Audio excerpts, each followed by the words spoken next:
But just like the fire which refused to consume the offering of Cain, this great fire which Nimrod had built refused to accept Abraham as an offering, and instead it was cool and calm on Abraham. And Abraham was saved and was not burnt. And all of those who were in the city of Babel beheld the great miracle whereby Abraham was not burnt. And so even though Abraham came to them with the well, and even though Abraham displayed his knowledge and was able to even defeat and debate Nimrod, and even though Abraham was calling towards the supremacy of God, Abraham was accompanied by miracles as well, but they still rejected. And this attempt to assassinate Abraham resulted in the wrath of God. And the second covenant between God and mankind was over. It was broken.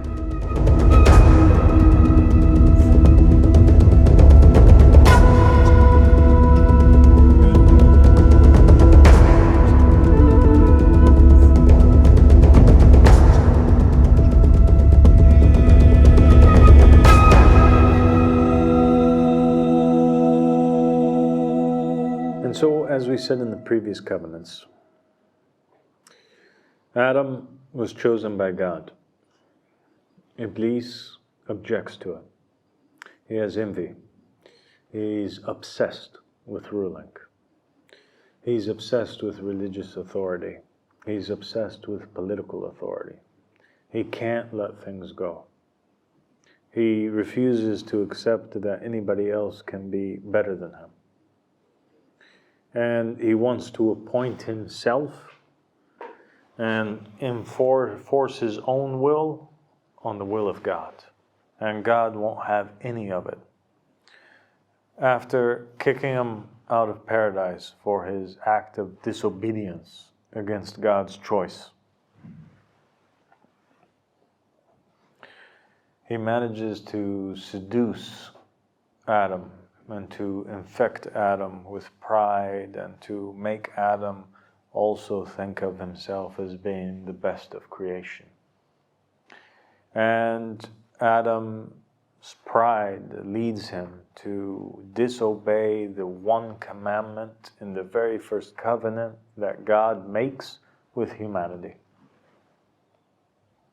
And so that is the beginning of our story with God, one of disobedience, one of pride. And the price of that is that Adam ends up being kicked out of the garden, just like Iblis, landing in the same lower dimension as Iblis, and that his woman, Eve, ends up becoming prey to Iblis, and he impregnates her. Just as he had infected Adam, now he infected Adam's lineage, and Eve becomes impregnated with Cain, a seed of Iblis who resembles Iblis, who carries the same traits as Iblis, and who is also obsessed with religious authority, and decides to kill his brother over it, and to establish cities in the land where he appoints himself as ruler and as king. And so the supremacy of the people is going wild amongst the Canaanites, the children of Cain, and there's only few of the children of Adam on the other side whom are upholding the supremacy of God and adhering to the laws of the covenant and trying to keep it intact. And because this small few, just like the small few that were with Noah, adhered to and kept to the covenant, God refused to break that. Well, it wasn't God that broke it, but he refused to bring down the punishment when the Canaanites broke it. But eventually things got so bad that God decided to purify the entire earth by bringing down a flood which wiped out all of the descendants of Cain, and he hits the restart button and establishes a new world with a new beginning, with a new covenant, and that was the Noahic covenant, which he establishes with a prophet, a second Adam, whose name is Noah, who becomes the father of all humanity now. This new covenant its sign is the rainbow. And there's changes in the jurisprudence. Meat is allowed, and retribution is required for the spilling of blood of any Adamite. The same thing happens, and Noah gives a prophecy of a future Savior who is to be born, whose name is Abraham, and he writes down his name in the will of Noah, along with the names of all of the successors up to Abraham. And the children of Noah would await and pray every year for the relief and for the coming of this Savior. On the other end, the children of Canaan, who are descendants of Cain, end up spreading all over the planet. And they kill and murder the children of Adam. And they build, like their forefather Cain, great cities. And they establish great houses of worship where they're worshiping fire that eats their offerings, unlike the fire of Abel. And they build a great tower called the Tower of Babel, which penetrates the heavens. And it's ruled by a self-proclaimed God king, who's described as a great hunter of men and an enslaver of people, Nimrod. Abraham appears and he proclaims himself to be that promised Savior who is mentioned by Noah. He demonstrates how knowledgeable he is, and he defeats all of the non-working scholars and makes them go silent. He even defeats Nimrod himself, and he displays his great divine logic and knowledge. The stories are preserved in the Quran and in the traditions, which demonstrate, like the story where he smashed all of the idols in the house of worship, and he put the axe where he smashed, which he used to smash the other idols, into the hand of the big idol. And when the people came and they were outraged, and they asked, who is the one who smashed these idols? Who desecrated the temple? Abraham's response was, you should ask the one with the axe in his hand, the big idol. He's the one who did it. And when they said, but he can't talk, he can't move, it's just an idol, Abraham's response was, well, then why do you worship it? And Abraham called towards the supremacy of God. He was rebelling against the kingdom of Nimrod. And he was rebelling against the laws of Nimrod and their festivities and their horrendous acts of murder and enslavement. Abraham rejected those, and he only upheld the covenant of Noah and the jurisprudence of Noah.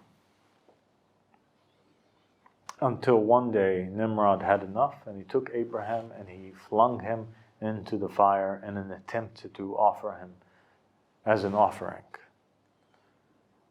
But just like the fire which refused to consume the offering of Cain, this great fire which Nimrod had built refused to accept Abraham as an offering, and instead it was cool and calm on Abraham.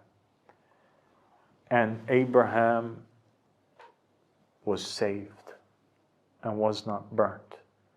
And all of those who were in the city of Babel beheld the great miracle whereby Abraham was not burnt. And so even though Abraham came to them with the will, and even though Abraham displayed his knowledge and was able to even defeat in debates Nimrod, and even though Abraham was calling towards the supremacy of God, Abraham was accompanied by miracles as well, but they still rejected.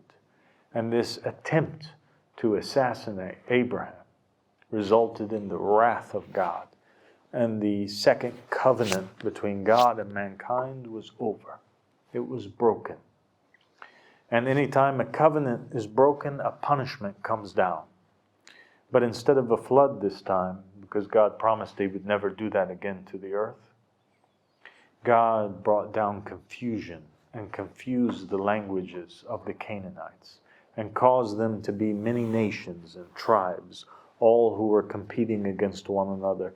And so he weakened the Canaanites and caused them to be dispersed.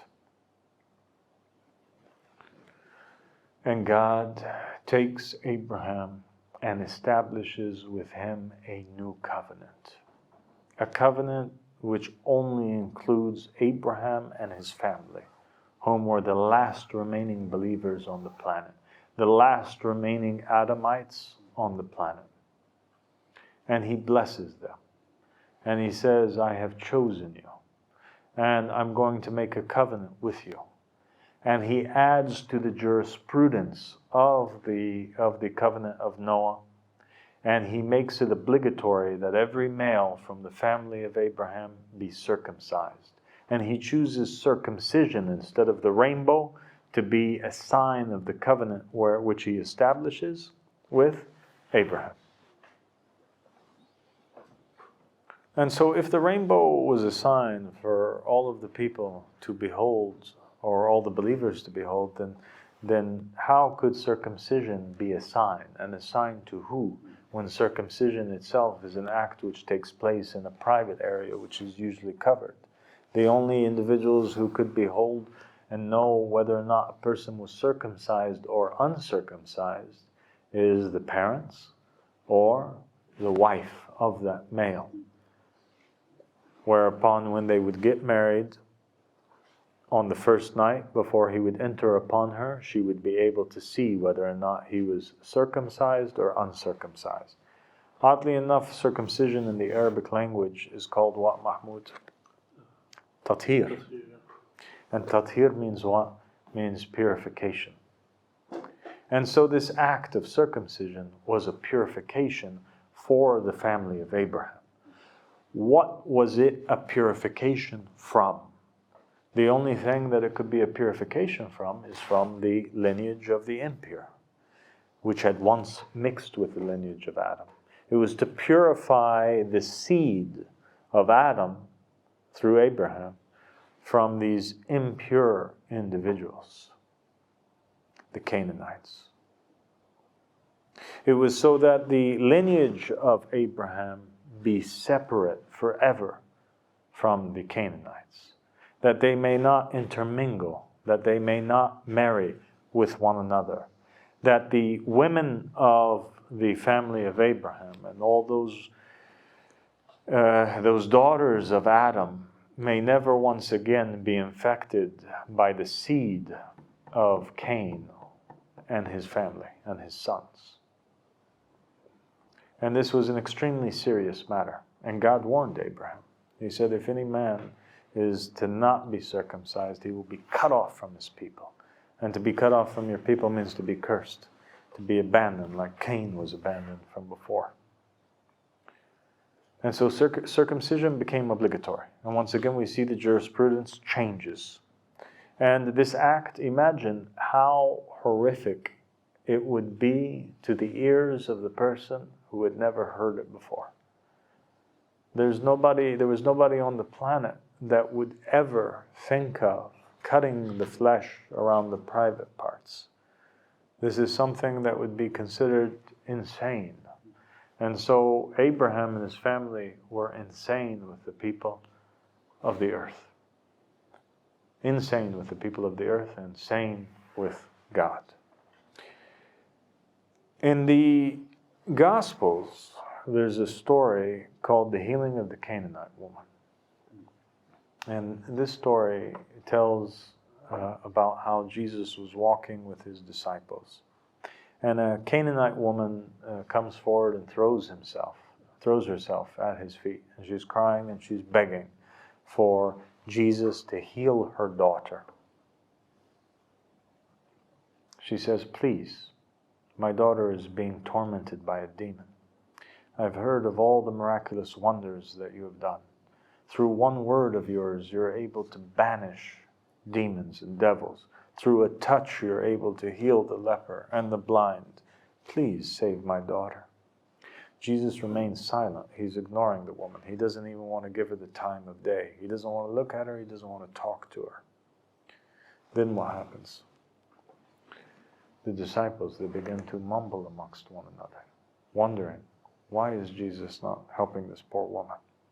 Jesus finally responds to the woman who's very persistent in her crying and in her pleading, and he says to her, "It is not befitting that you take bread, that I take bread from the hands of children and hand it to the dogs," thereby comparing the Canaanite woman to the dogs. She said, "But even the dogs eat from the crumbles that fall off the table of the master." Amazed by her faith, he raises his arms and he prays. And he says, "Go forward, woman, your daughter is healed." In the Gospel of Barnabas, which Imam Ahmad Hassan says is one of the truest Gospels that exist today, but it's not included in the modern day Bible that was put together by the Council of Nicaea. There exists the story of the healing of the Canaanite woman, but a more extensive, longer version. And in this longer version, what takes place is that the disciples ask Jesus, "Why was it that you said these harsh words? Who can handle these words?" And so Jesus says to the disciples that a dog is better than an uncircumcised human being. In other words, Jesus was saying that an animal is better and more cleaner than the impure Canaanites who were not under the covenant with Abraham. All those who are the descendants of Satan are impure and unclean and worse than the dogs and worse than the animals. And they had no rights. And they were not encompassed by and covered by the covenant. They did not have the right to eat. They didn't have the right to drink. They didn't have the right to be healed. It was fine that they remain in their torture, being possessed by demons, for verily they themselves are demons. They themselves are the descendants of Satan. And so the disciples had found this response of Jesus to be very harsh. And Jesus recounted to them the story of Adam and how Adam, when he was first put out of paradise, how he took the stone and cut off the flesh of his penis and said that it is sufficient that God has commanded Abraham, we must do the same. And so we see by this act that Jesus had committed how much God wanted to separate the two species, the human beings and this other demonic species who were the descendants of Cain.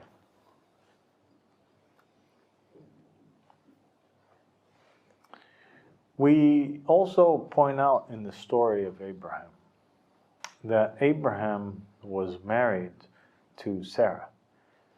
And in the Quran and in the Torah and in the narrations of the Ahlul Bayt alayhim salam and the Prophet Muhammad and also in the narrations of the Jews, you find that Sarah was the half-sister of Abraham.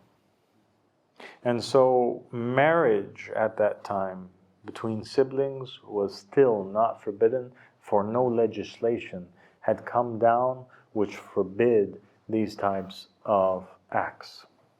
In addition to that, you had Abraham was related to Lot, and Lot was sent to Sodom and Gomorrah, and he was a prophet who was over there. In the story of Lot, when the punishment came down on Sodom and Gomorrah and destroyed those cities, and Lot went forth with his daughters, a very odd thing happens, and that is that his daughters seem to think that the world has come to an end. And the only way to repopulate the world again is to raise the seed of their father, to preserve the seed of their father. And so what they do is they pour alcohol for their father, and they get him drunk, and then each one of them engages with her father in an act and becomes impregnated and becomes the mother of a great nation, which is mentioned in the Bible. And so marital relations between fathers and between daughters and marital relations between siblings was not at all prevented at that time, and therefore you find these two things preserved in the third covenant.